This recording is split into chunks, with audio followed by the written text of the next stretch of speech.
I am Charles Bo Aki, and I'm testifying against what we're doing here. First of all, I got wrapped up in everybody else's testimony. I was kind of got distracted. But first of all, guidelines and intent really has no value. It weighs nothing, and it doesn't distract me from what's going on. As to public intervention, what you're proposing, I do not believe that that has any bearing, because it's going to already be a done deal by the time the public gets anything to say about anything. So, that was part of my testimony, is that, I don't feel that this has kind of been conducted correctly. And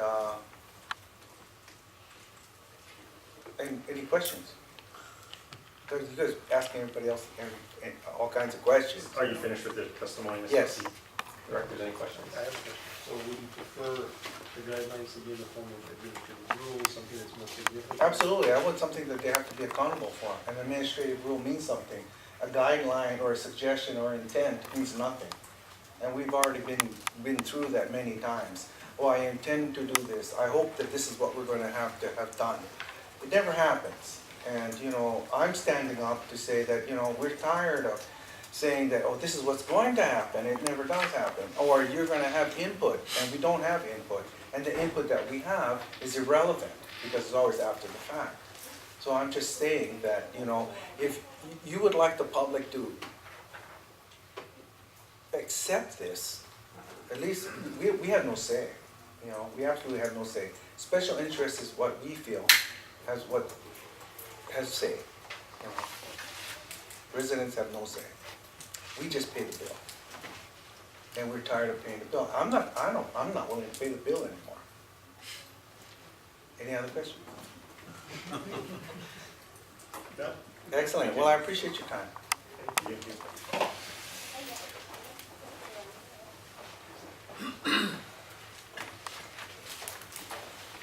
Good afternoon. My name is Allison Lum, and I'm here to testify about the strategic plan. Basically, the strategic planning document is rather meaningless. Anything that you want to commit to should really be put into law, right? Additionally, I wanted to clarify that there really is no campaign of misinformation. We and other people have spoken out about our concerns and expressed our concerns with the PLDC based on what was actually in the law and the powers that were granted in the law. Signed, that was written by Donovan and Malama and passed by the legislator. So that's really where we're coming from, and I just wanted to clarify that. Any other questions? No. Thank you, Allison. Did you want to testify about this? Yeah. Okay, go ahead. Ms. James. Thank you.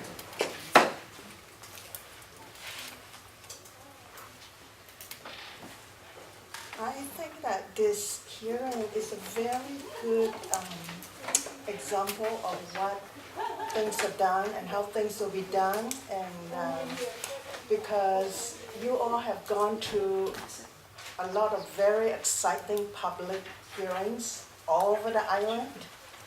And Governor Abercrombie had just come back from Kauai. He was booed, and the people expressed their expressions in not so kind ways and in very straight and honest and open ways. And the Hawaii County Council had passed a resolution asking the state to repeal Act 55.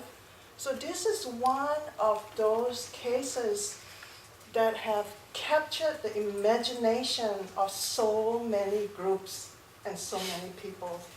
And yet today we come to this meeting behaving as if that nothing had happened. We're just going to plow on. We're just going to go on with the status quo. We're going to go on with the process. And this is exactly what the public is talking about. That things will go on, the paperwork will get done, the process will continue, but the voice of the people is always buried because the powerful arm of the government and the powerful arm of the bureaucrats are going to continue. And this is the reason why there's so many people out there who are saying repeal Act 1, repeal 55. And with instructions that this PLDC board do not enter into any commitments, any contractual obligations till the people of Hawaii have the opportunity to repeal Act 55. And the other trend of thought that is very mainstream is that we do not need to create another bureaucratic fiefdom to take care of problems. If DLNR has problems, and every organization does, let's fix it, let's audit it, let's help it, let's support it. Let's do everything we can to help it fulfill its mission. And that is very consistently the message of the people. Forget about creating new layers of government because God knows that we don't need it. Thank you. I have a question. Sure. So what does, you were asking for testimony specifically about item number 5, the strategic. The strategic, and what I'm saying is that there has, today, thus far, there has not been discussion about the feelings of the people, the voice of the people. You are receiving information from Senator Donovan Dela Cruz, the governor, Senator Malama Solomon, and they're giving you a structure and they're telling you this is what we want.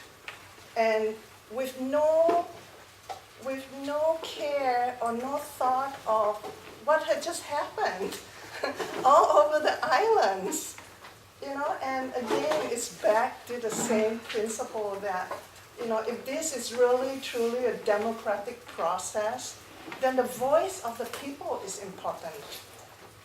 I know Governor Abercrombie has said, you elected me and we are all elected. That doesn't mean that when you're elected, you become an Ayatollah. So goes back to the same premises. And of course, another issue now that you brought it up, Mr. Dwayne Kurisu, they question the 5 people in the PLDC. And it's not personal because I don't know you folks, okay? But the idea that cronyism is so alive,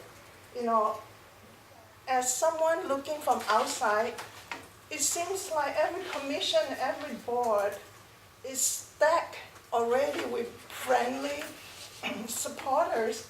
So no matter how hard the public cry over it, split their spleen over it, whatever they do, the decision has already been made, and push or shove, slash or burn, we know that the handwriting is on the wall that, the big powerful arm of the government is going to get what they want. Thank you. Mr. Harris? Aloha.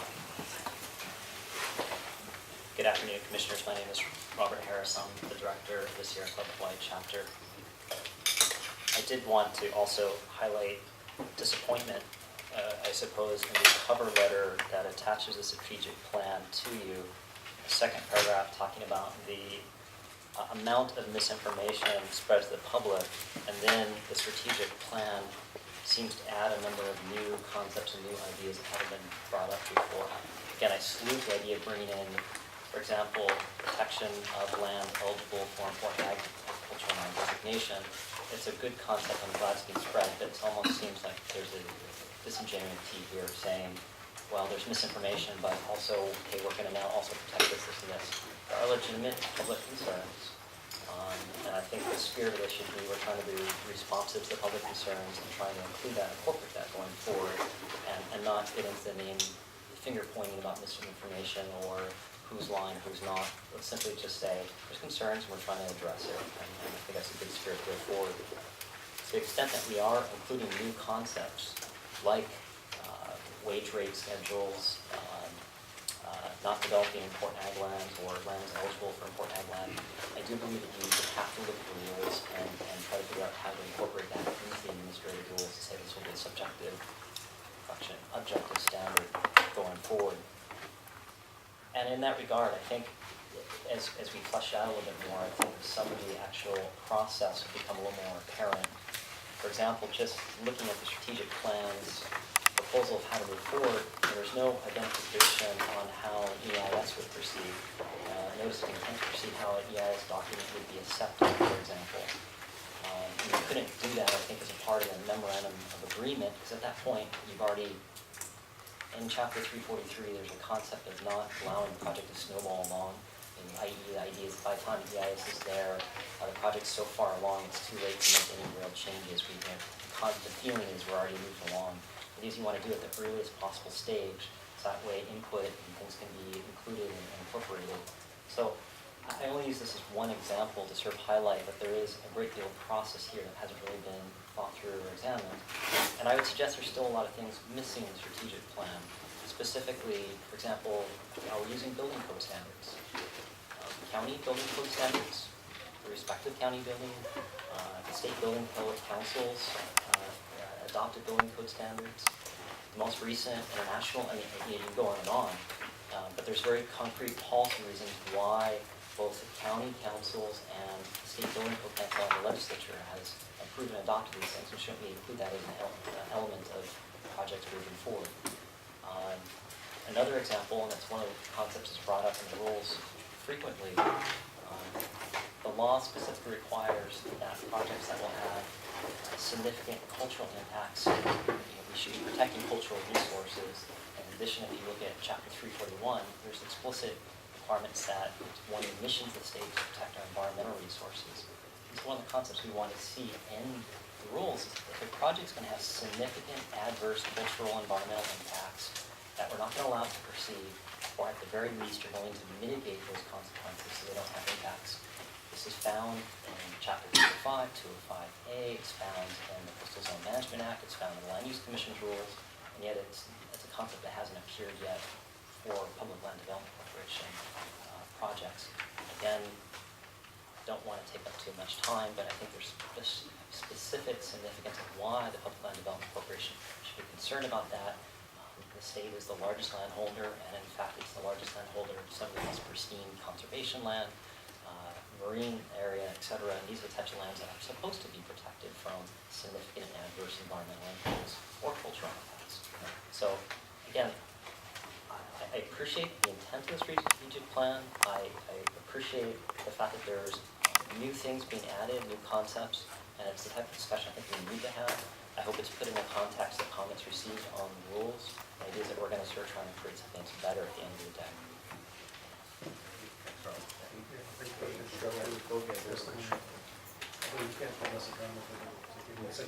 Well, I do appreciate that. I guess I'm saying that if you adopt the strategic plan, I hope you don't adopt the letter, cover letter, or the intent that it is spread in. Well, there's a lot of people saying that there's a lot of misinformation going around, so we're aware of it on every side. Thank you.